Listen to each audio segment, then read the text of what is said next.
بے زبانی زبان نہ ہو جائے. بے زبانی زباں نہ ہو جائے. ملکہ پکھراج. آپ بیتی. ریاستوں کے مالک. 3 سال کے بعد مونٹگمری تبدیلی ہو گئی. اس دوران میں ریکارڈوں کی وجہ سے میری شہرت کو اور بھی 4 چاند لگ گئے.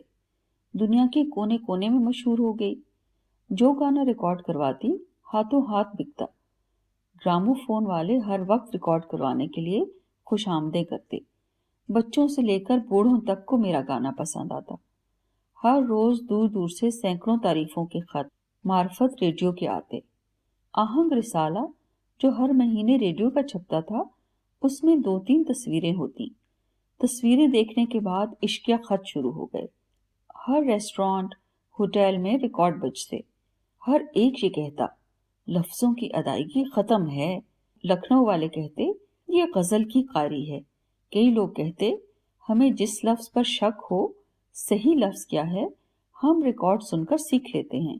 آواز کی بہت تعریفیں ہوتی. سب کہتے ایسی آواز کسی اور کی نہیں. سچ یہ تھا کہ مجھے اپنے آپ میں کچھ نظر نہ آتا. سر میں ضرور تھی، باقی سوائے اللہ کی مہربانی کے کوئی خاص بات نہ دکھائی دیتی. شاہ جی نے فوڈ کے محکمے میں تبدیلی کی کوشش کی. اس میں تنخواہ زیادہ تھی. مستقل رہائش بھی لاہور میں. اس میں جنرل برڈ خاندانی اور شریف انگریز افسر تھا. کچھ دنوں کے بعد چٹھی آئی، فلاں دن انٹرویو کے لیے آ جاؤ. مقررہ تاریخ پر انٹرویو ہوا. جنرل برڈ مل کر بہت خوش ہوا. شاہ جی کو یقین دلایا کہ ہمیں تمہارے جیسے لائق آدمیوں کی ضرورت ہے. بہت جلد تمہیں بلایا جائے گا. 1 مہینے کے اندر اندر آرڈر آ گیا. ہم لاہور آ گئے. نئی زندگی شروع ہو گئی. 2-3 فائدے ہوئے. تنخواہ 3 گنا زیادہ. لاہور میں مستقل رہائش. جنرل برڈ جیسا آفیسر. 1 مہینے میں شاہ جی جنرل کے فیورٹ بن گئے. جو بات ہوتی شاہ جی سے مشورہ کرتا. بار بار اپنے پاس بلاتا. ہر مشکل کام شاہ جی کے سپرد کرتا. شاہ جی انگریزی لکھنے کے ماسٹر تھے. ہر ایک کے سامنے تعریف کرتا. مجھے اور شاہ جی کو گھر پر کھانے کے لیے بلاتا. اس کی بیوی بہت اچھی تھی. دوستوں کی طرح ٹریٹ کرتا. دفتر میں جتنے ملازم تھے بہت جلتے. اس کوشش میں رہتے کہ کسی طرح جنرل کی نظروں سے گر جائیں. اگر اللہ کی مہربانی ہو تو کوئی کچھ نہیں بگاڑ سکتا. جوں جوں حسد کرتے شاہ جی کو زیادہ عزت ملتی. ریزیڈنٹ ٹامسن برڈ کا گہرا دوست تھا. دونوں اچھے خاندانی، اصولوں کے پکے، محنتی اور دلیر آفیسر تھے. ریزیڈنٹ کے ماتحت 80 ریاستیں تھیں، جن میں کشمیر، نابھا، پٹیالہ، فرید کوٹ، جینت، لوہارو، دجانہ، شملہ، ڈلہوزی، کپورتھلا، چمبا 80 ریاستوں کا سیاہی سفیدی کا مالک تھا. کسی ریاست میں ایک سرسوں کا دانہ بھی اندر یا باہر بغیر اس کی اجازت کے نہیں جا سکتا تھا. نہ اس کے کام میں کوئی دخل دے سکتا تھا. تمام نواب راجوں کا بادشاہ تھا. برڈ اور ٹامسن اکثر رات کو اکٹھے کھانا کھاتے. کئی دفعہ ٹامسن کہتا مجھے بہت ہوشیار اور لائق آدمی چاہیے. رائے بہادر عزت رائے ڈپٹی کمشنر جو ریزیڈنٹ کے ساتھ جے ایل او کا کام کر رہا تھا اسے بالکل پسند نہ کرتا. عزت رائے ڈائبیٹک تھا. اتنی مقدار میں شوگر آتی تھی کہ ہر 10 منٹ کے بعد غسل خانے جانے کی ضرورت پڑتی. اس لیے پس پاٹ اپنی کرسی کے نیچے رکھتا. جی ایل او کی ڈیوٹی تھی کہ مہینے میں 18 دن ریاستوں کا دورہ کرے. 12 دن لاہور رہے. اچھی پرسنالٹی ہو. ٹامسن اس سے سخت بیزار تھا. جنرل برڈ نے ریزیڈنٹ کو بتایا کہ میرے پاس لائق ایکٹیو کام کرنے والا شخص ہے. جنرل یہ بھی جانتا تھا کہ شاہ جی شکار کے شوقین ہیں. شکار میں کیا کیا کرنا پڑتا ہے، کتنی بھاگ دوڑ کرنی پڑتی ہے. ٹامسن نے کہا کل ہی میرے پاس بھیجو. دوسرے دن جنرل نے شاہ جی کو بتایا ریزیڈنٹ کو جی ایل او کی ضرورت ہے. میں نے تمہاری سفارش کی ہے، کل جا کر ملو. جب ریزیڈنٹ سے ملے وہ مل کر بہت خوش ہوا. دوسرے دن ٹامسن نے برڈ کو بتایا ایسا ہی آدمی چاہیے تھا، سب خوبیاں اس میں ہیں. ہفتے کے اندر اندر میرا دفتر جوائن کر لے. फूड के महकमे के सब लोगों ने मुबारकबाद दी। फूड के सब अफसर जल भुनकर खाक हो गए। उन्होंने रेजिडेंट को खुफिया शाहजी की शिकायतें लिखी। इज्जत राय ने श्रीवास्तव को दरख्वास्त भेजी, मेरे साथ सख्त नाइंसाफी हुई है। आज तक हिस्ट्री में नहीं हुआ कि मामूली तहसीलदार को डिप्टी कमिश्नर से बड़ा ओहदा दे दिया जाए। श्रीवास्तव बाअसर और वायसराय के साथ काम करने वाला था। फौरन वायसराय के साथ बात की। वायसराय के महकमे ने इजाजत न दी। सख्त परेशानी हो गई। इतनी मुबारकें मिली थीं कि शाहजी के लिए फूड के महकमे में जाना अब बहुत मुश्किल था। इज्जत तकाजा न करती, फिर उन्हीं लोगों के साथ काम करें। दूसरे दिन शाहजी जब रेजिडेंट के दफ्तर गए, उसने कहा, तुम फिक्र न करो, आराम से अपना काम करो, उनसे मैं निपट लूंगा। जो फाइल रेजिडेंट के पास भेजते, हमेशा उस पर एक्सीलेंट लिखकर वापस भेजता। हालांकि 2 अंग्रेज भी दफ्तर में काम करते थे। इनकी फाइलों पर अक्सर वेरी बैड लिखता। ये मशहूर था कि टॉमसन किसी के काम से खुश नहीं होता, कभी तसल्ली ना होती, मगर शाहजी के काम से इतना खुश था कि अपना मुश्किल से मुश्किल काम भी सपुर्द कर देता। शाहजी अंग्रेजी बहुत अच्छी लिखते थे। उसकी वजह यह थी कि दुनिया की कोई ऐसी किताब न थी जो न पढ़ी हो। हर एक कहता था कि शब्बीर जैसी अंग्रेजी अच्छे से अच्छा पढ़ा लिखा अंग्रेज भी नहीं लिख सकता। खुदा ने बड़ा अच्छा दिमाग दिया था।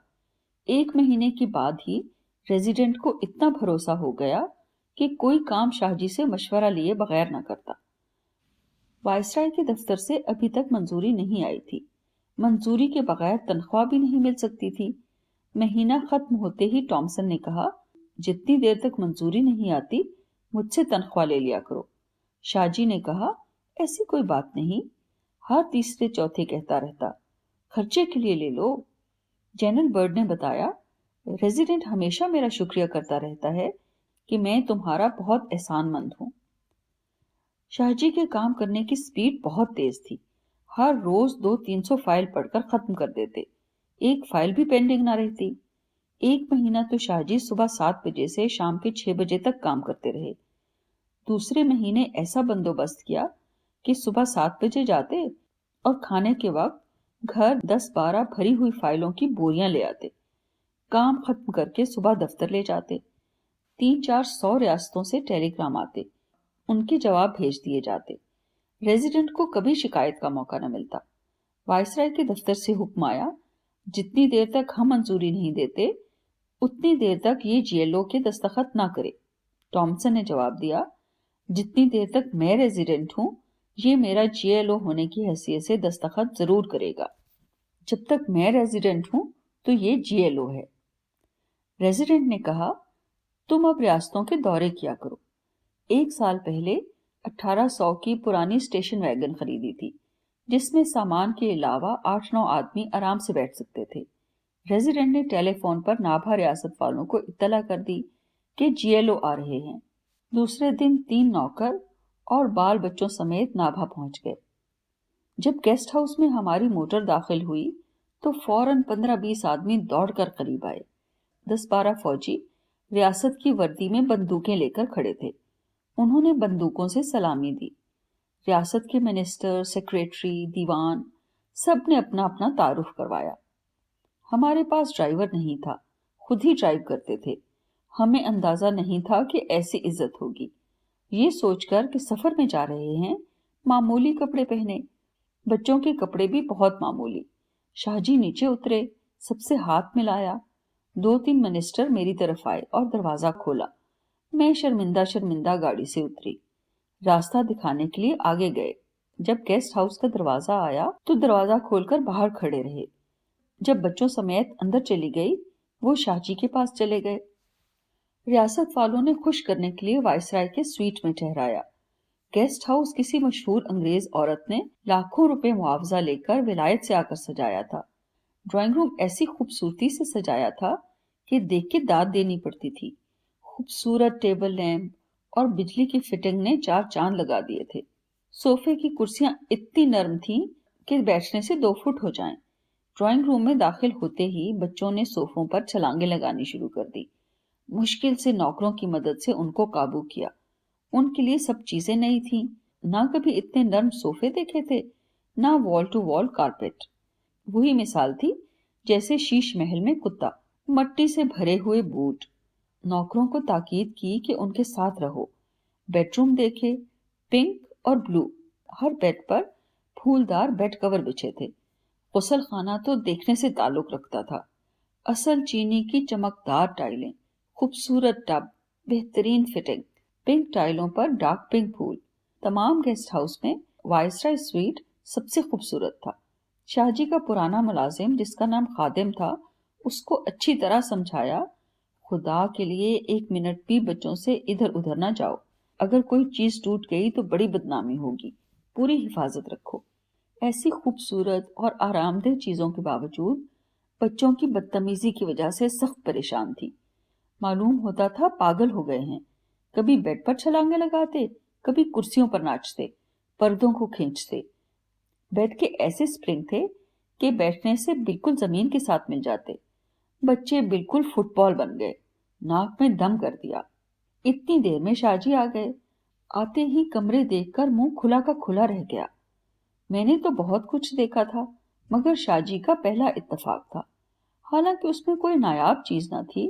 ड्राइंग रूम देखा, बेडरूम, गुसल खाना देखकर दंग रह गए। एक बेड जो बहुत ऊंचा दिखाई देता था, बैठे तो 4 फुट नीचे आ गया। ऐसा मजा आया कि बच्चों की तरह बार बार कूदते रहे। मैंने जल्दी से दरवाजा बंद कर दिया। मैंने कहा, छोटे मियाँ तो छोटे मियाँ, बड़े मियाँ सुभान अल्लाह। बच्चों को मना कर रही थी, मगर मियाँ बूढ़े बच्चे को कौन रोक सकता है। मैंने बताया, बच्चे सख्त बदतमीजियां कर रहे हैं। कभी पर्दे खींचते हैं, कभी सोफों पर नाचते हैं। अगर मना करो तो टब में जा घुसते हैं। जल्दी जल्दी यहाँ काम खत्म करो और वापस चलो, वरना मैं तो पागल हो जाऊंगी। शाहजी बड़े इत्मीनान से बोले, बेगम खुदा के लिए चैन से बैठो, खुदा का शुक्र करो, लानत डालो पर्दों पर और चीजों पर। पर्दे खींचते हैं, खींचने दो। पलंगों पर कूदते हैं, कूदने दो। कुछ नहीं होता। तुम खुश रहो, मजे करो। ये सोचो, आज रात सोने का कितना मजा आएगा। क्या तुम्हें ये एहसास नहीं होता जैसे कोहकाफ में हम परियों के घर आए हैं? तुम किन मखमसों में फंस गई हो। खुश रहो, उधर ध्यान ही न दो। मैंने कहा, ये कहेंगे कैसे लोग हैं, इन्होंने कभी कुछ नहीं देखा। कहने लगे, कहने दो, अगर कहेंगे तो हमारा क्या बिगड़ेगा, बकने दो, तुम अपने दिमाग को सुकून दो। थोड़ी देर के बाद खाने का वक्त हो गया। नौकरों ने हल्का सा दरवाजा पर नॉक किया। जो चीजें इधर उधर बिखरी पड़ी थीं, जल्दी समेट कर आवाज दी, अंदर आ जाओ। बैरे ने बड़े अदब से कहा, हुजूर खाना तैयार है, तशरीफ ले चलें। हमने कहा, 10 मिनट में आते हैं। नौकरों को ताकीद की कि खाने पर बच्चों का ख्याल रखना। खाने के कमरे में गए। खूबसूरती में ये भी अपनी मिसाल आप था। स्याह रंग की बड़ी मेज जिस पर तकरीबन 100 आदमी बैठकर खाना खा सकते थे। मेज इतना चमकता था कि उसमें चेहरा नजर आता। मेज के इर्द गिर्द मखमल की कुर्सियां। मखमल का रंग गहरा सुर्ख था। 3 बड़े बड़े शैंडलियर जो मेज पर लटक रहे थे। काले और गहरे सुर्ख रंग का ऐसा कॉम्बिनेशन था कि इंसान देखकर दंग रह जाता। खाना निहायत पुरतकल्लुफ। बिरयानी, कोरमा, रोस्ट, मछली, मुर्ग, तीतर, सब्जियां, दाल, कोई चीज ऐसी न थी जो मौजूद ना हो। बच्चों ने बैठते ही तकाजा कर दिया, ये कुर्सी मेरी है। दूसरे ने कहा, नहीं, ये मेरी है। इस बहस के बाद ये तकाजा कि ये डालो, वो डालो। चम्मच के साथ खाने की आदत ना थी। कुछ खाते, कुछ गिराते। इससे और शर्मिंदगी। मेरा तो खाना हराम हो गया। छुरी कांटे चमकदार देखकर उनके साथ खेलते। बैरे तो जरूर दिल में कहते होंगे कि खुदा की शान है, ऐसे गमारों को अल्लाह ने ये रुतबा दे दिया। खाने के बाद कमरे में आए। कुछ लोग शाहजी से मिलने के लिए आए। 2 घंटे मुलाकात जारी रही। चाय के वक्त बैरे ने पूछा, चाय का वक्त हो गया है। चाय कमरे में इस डर से मंगवाई कि वहां बच्चे फिर बदतमीजी करेंगे। चाय के साथ भी बेशुमार चीजें थीं। शाम को महाराज ने बुलाया था। बहुत देर तक शाहजी से मुलाकात हुई। वापस आए, सोने के लिए कमरे में आए। पलंगों पर खुशी से इधर उधर करवटें लेते रहे। नर्म गदीलों की तारीफें करते रहे। बहुत कोशिश की मगर नींद न आई। जब करवटें ले लेकर उकता गए तो मैंने शाहजी से कहा, क्या करूं, नींद नहीं आती। बोले, मेरी भी यही हालत है। गर्मियों का मौसम था, हम पंखा लगाकर छत पर सोते थे। दूसरे सख्त चारपाइयों पर सोने की आदत थी। शाहजी को कहा, उनसे कहो हमको बाहर चारपाइयां बिछा दें, वरना सारी रात बैठकर गुजारनी पड़ेगी। नौकरों को बुलाया। वो कहने लगे, सेक्रेटरी को फोन करना पड़ेगा। सेक्रेटरी से बात हुई। सेक्रेटरी ने कहा, अभी ट्रक पर चारपाइयां भेजता हूँ। आध घंटे के अंदर बाहर बिस्तर बिछ गए, पेडिस्टल फैन लगा दिए। खुदा का शुक्र अदा किया। एक दो दिन बाद लाहौर आ गए। गर्मी का मौसम रेजिडेंट हमेशा शिमला में गुजारता था। शिमला में लाखों टन आलू पैदा होते, जिसकी इंस्पेक्शन बहुत जरूरी होती। जीएलओ को भी शिमले ही रहना पड़ता। रेजिडेंट ने शाहजी को कह दिया, 15-20 रोज के बाद 2-3 दिन लाहौर चले जाया करो, ताकि तुम्हारे टीए में फर्क ना पड़े। अंग्रेज अपने मातहत का पूरा ख्याल रखता था। महाराज फरीदकोट ने पैगाम भेजा कि शिमला में मेरी कोठी है, जब शिमले जाएं वहां ठहरें। कोठी बिल्कुल माल रोड के करीब थी। जो लोग सैर के लिए जाते, दिन में 2-3 बार माल रोड पर जरूर आते। खाने का बहुत आराम था। बावर्ची बहुत अच्छा था। दोनों वक्त किस्म किस्म के खाने पकते। कभी कभी महाराज फरीदकोट मिलने के लिए आता। महाराज में कोई बात महाराजाओं वाली नहीं थी। बिजनेस का बहुत शौक था। मिलने के लिए आता तो घंटों बिजनेस पर बातें करता। हर वक्त यही डिमांड करता कि फलां ठेका मुझे दे दो। 4-5 मुलाकातों के बाद आखिर मैंने कह ही दिया, महाराज, आप महाराज बनकर भी महाराज दिखाई नहीं देते। हंसकर कहने लगा, बताओ मैं क्या दिखाई देता हूं? मैंने कहा, असल बनिया। 15-20 दिन के बाद 3 दिन के लिए लाहौर गए। शिमला आते हुए सोलन के डाक बंगले में ठहर गए। रेजिडेंट को टेलीफोन पर बताया कि बच्चे को बहुत तेज बुखार है, इसलिए 2-3 दिन सोलन रहेंगे।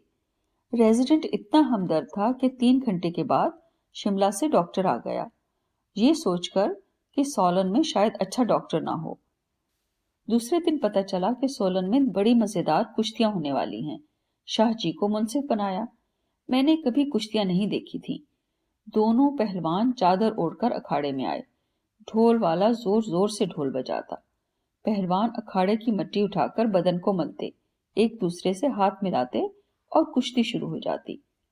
तकरीबन आध घंटे एक दूसरे से गुत्थम गुत्था होकर दावपेच दिखाते। जो पहलवान जीत जाता, उसके साथी उसे कंधों पर उठा लेते, शाहजी के गले में हाथ डाल देते। वो नाचते कूदते अखाड़े से निकल जाते।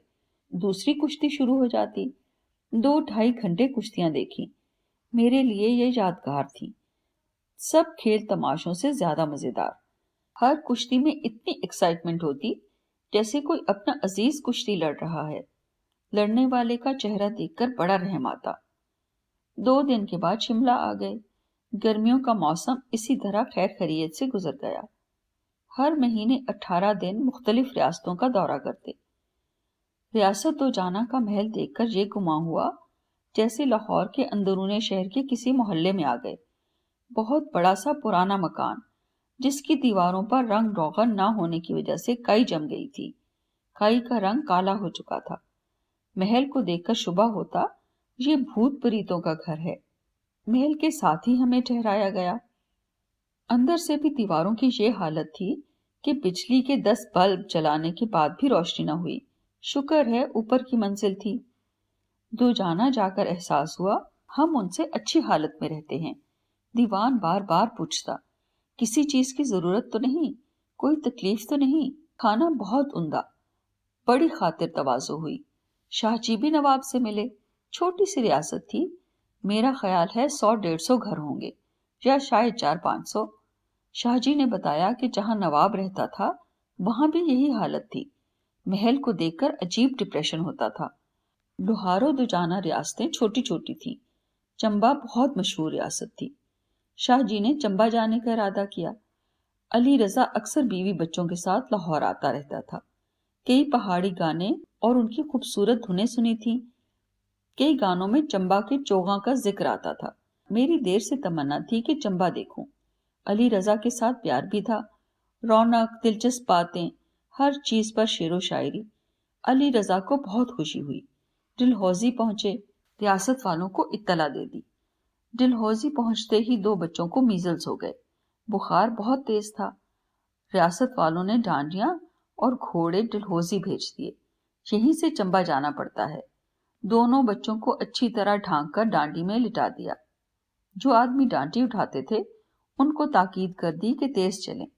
आधे रास्ते में खजियार का बंगला था। प्रोग्राम भी यही था कि रात खजियार ठहरकर सुबह चंबा जाएंगे। सब ने कहा मैं भी डांडी में बैठकर जाऊं, मगर बुरा लगता था, बीमारों की तरह लोगों ने उठाया हो। अली रजा ने कहा घोड़े पर बैठ जाओ। कहने लगा मुझे तो पैदल ही मजा आएगा। मैंने भी सोचा अली रजा के साथ साथ बातें करते सफर का पता भी नहीं चलेगा। मैं, अली रजा, मुलाजिम, घोड़े वाले, डांडियों वाले काफले की तरह आहिस्ता आहिस्ता चल पड़े। मुलाजिमों को कहा तुम घोड़ों पर बैठ जाओ। कहने लगे जब आप पैदल हैं तो हम कैसे बैठ सकते हैं। शाहजी बच्चों की डांडियों के साथ थे, हमसे काफी आगे थे। डांडी वाले चलते नहीं दौड़ते थे। थोड़ी दूर गए तो बारिश शुरू हो गई। बड़ी परेशानी हो गई। मीजल्स में हवा लगने का खतरा होता है। हवा तो पहले ही चल रही थी, अब बारिश भी शुरू हो गई। डांडी वालों ने और भी चाल तेज कर दी। एक मुलाजिम और शाहजी बच्चों के साथ चले गए। हमें तो दिखाई भी नहीं देते थे। रास्ता बहुत खूबसूरत था। रास्ते में जहां कोई खूबसूरत औरत नजर आती अली रजा शेर पढ़ देता। चंबा का हुस्न मशहूर है। खुदा की कुदरत है, मर्द बड़े बदसूरत, औरतें हद से ज्यादा खूबसूरत। साफ शफाफ रंगत, खूबसूरत कदोकामत। एक औरत भी ऐसी ना देखी जिसे बदसूरत कहा जाए। काम भी मर्दों से ज्यादा करती थी। हर औरत की पीठ पर सामान से भरा हुआ टोकरा बंधा होता है। एक रफ्तार से आहिस्ता आहिस्ता चढ़ाई चढ़ती रहती हैं। ना सांस फूलता है, ना थकान होती है। खुदा मालूम इतना वजन उठाकर वो कैसे पहाड़ पर चढ़ती हैं। हम बगैर वजन के हाँप रहे थे। खजियार के नजदीक पहुंचे तो औरतें मर्द चावल लगा रहे थे। पहाड़ी गीत के साथ एक ही लय में चावल लगाते। औंधे होकर लय में सीधे होते। औरतें एक ही बोल कहती, मर्द जवाब देते। ऐसी खूबसूरत धुन कि सुनकर दंग रह गए। मैं और अली रजा वहीं जम गए। हमारे जम्मू की पहाड़ियां सब पहाड़ियों से अच्छी होती हैं, मगर उनका भी अपना रंग था। सूरज डूबने तक सुनते रहे। सोच लिया खजियार से पहाड़ियां सीखकर चंबा जाऊंगी। तेज चलते खजियार के बंगले में पहुंचे। शाहजी ने बच्चों को बिस्तरों पर लिटा दिया था। चंबा से डॉक्टर आ रहा था। बंगले के चारों तरफ घास का बहुत बड़ा मैदान था, जिसमें गाय भैंस घोड़े फिर रहे थे। इतना मच्छर था कि खुदा की पनाह। बच्चों की बीमारी की वजह से 2-4 दिन जहां रहना जरूरी था। सफाई करवाने के लिए कहा गया। दूसरे दिन 100-150 आदमी आ गए, जिन्होंने ग्राउंड को साफ शफाफ कर दिया। शाहजी को यह भी बता दिया जो पहाड़ी चावल लगाते सुनी थी। कहा जितनी देर तक यहाँ की 3-4 पहाड़ियां सीख न लूं, यहां से नहीं जाऊंगी। शाहजी ने रियासत वालों को कहा हमें यहाँ के पहाड़ी गीत बहुत पसंद हैं, शाम को पहाड़ियां सुनेंगे। 3-4 पहाड़ियां गाने वाले बंगले पर आया करें। शाम को मर्द औरतें आ गईं। 10-12 पहाड़ियां सुनी। 3-4 पहाड़ियों के बोल लिखे, उनको बार बार सुना, धुनें सीखी। जाती दफा अच्छा इनाम दिया। बहुत खुश हो गए। ताकीद कर दी कि हर रोज शाम को आ जाया करो। 4-5 रोज बाकायदगी से आते रहे। अच्छी तरह याद हो गई। बच्चे भी काफी बेहतर हो गए। रियासत वालों को कह दिया कि चंबा जाना चाहते हैं। रियासत वालों ने 3-4 बंदूकों वाले, डांडिये और घोड़े भेजे। सब ने बताया कि रास्ते में रीछ कसरत से हैं, कई हादसे होते रहते हैं, सड़क खतरनाक है। सूरज डूबने से पहले चंबा पहुंच गए। बंगला ऐन दरिया के किनारे पर वाक़ था। खिड़कियों से बड़ा खूबसूरत नजारा नजर आता। शाम को औरतें पानी भरने आती। मैं और अली रजा हर रोज सूरज गुरूब होने तक देखते रहे। पीतल के 2-2, 3-3 घड़े सर पर उठाकर चलती तो वो चाल, पतली कमर की लचक, उनके तीखे नकूश देखने वाला कभी ना भूल सकता। चंबा का हुस्न वाकई ऐसा था जो कहीं और ना था। चंबा का चोगा जो गाने में इतना मशहूर था, ये चौक था जहां हर किस्म की छोटी छोटी दुकानें थीं। इर्द गिर्द के छोटे छोटे गांव के लोग खरीदो फरोख्त करते थे। औरतें कपड़े, जेवर, परांदे, चूड़ियां, अजारबंद غرض ہر قسم کی چھوٹی چیزیں خریدتی تھی۔ تمام ریاست میں یہی خرید و فروخت کا مرکز تھا۔ باقی چمبا کے چوغا میں کوئی اور چیز نہیں تھی۔ 10-12 روز گزر چکے تھے۔ واپس لاہور جانے کا ارادہ کیا۔ یہاں کی 3 چیزیں کبھی نہیں بھولی۔ شام کو صاف شفاف پانی کی لہروں پر ڈوبتے سورج کی کرنیں، دریا کا نیلا پانی، عورتوں کا گھڑے اٹھا کر چلنا، عورتوں کی خوبصورتی۔ باورچی بھی بہت اچھا تھا، خاص طور پر ثابت کالے ماش 2-3 قسم کے اچھے پکاتا۔ راستے میں کھانے پینے کی تمام چیزیں گھوڑوں اور ڈانڈیوں پر ساتھ تھیں۔ جنگل میں اچھی سی جگہ دیکھ کر قالین بچھا کر کھانا کھلایا، جس میں مکئی کی روٹی اور ماش کی ثابت دال بھی تھی۔ خیر خیریت سے لاہور آ گئے۔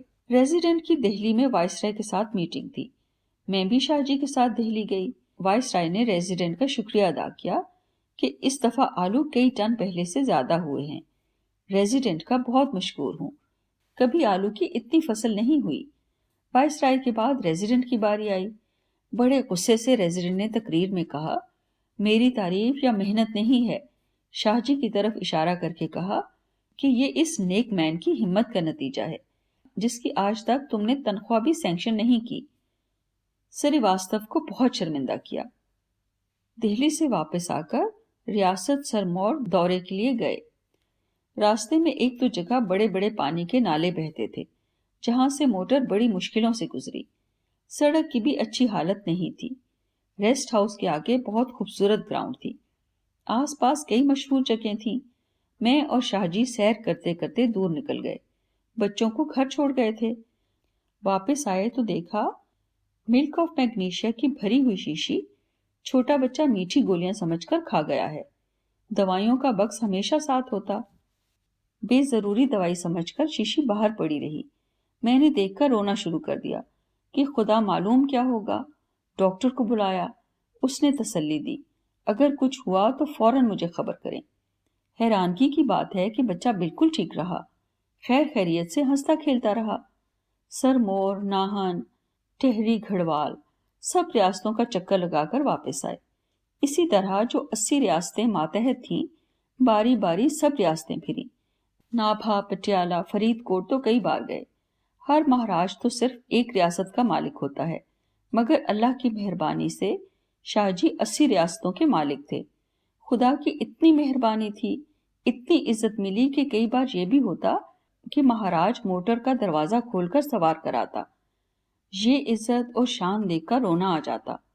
جس ریاست میں جاتے، منسٹر، وزیر، دیوان گھنٹوں استقبال کے لیے کھڑے رہتے۔ ہر آدمی کی سر کہتے کہتے زبان سوکھتی۔ 9 سال جو مہاراج کی نوکری کی تھی، اس میں بھی بہت کچھ دیکھا، کسی چیز کی کمی نہ تھی، مگر وہ نوکری تھی۔ یہ عزت اور شان و شوکت ایسی تھی کہ کوئی جواب نہ تھا۔ جموں کشمیر بھی ماتحت تھا۔